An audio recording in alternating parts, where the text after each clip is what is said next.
Soma hii barua. Consideration for the appointment as trade attaché in Pretoria, South Africa.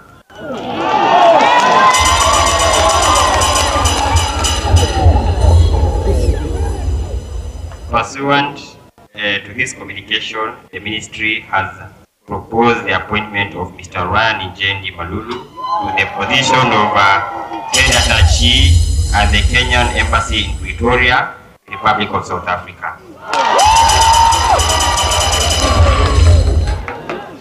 Sasa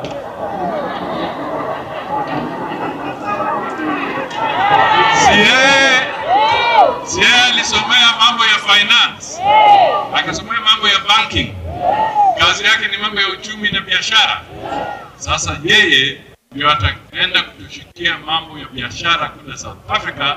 Yeye ndio atatuletea businesses kutoka South Africa zikuje hapa Kenya. Na Wakenya ambao wanataka kufanya biashara South Africa wapitie kwake kujua mambo ya South Africa biashara iko namna gani.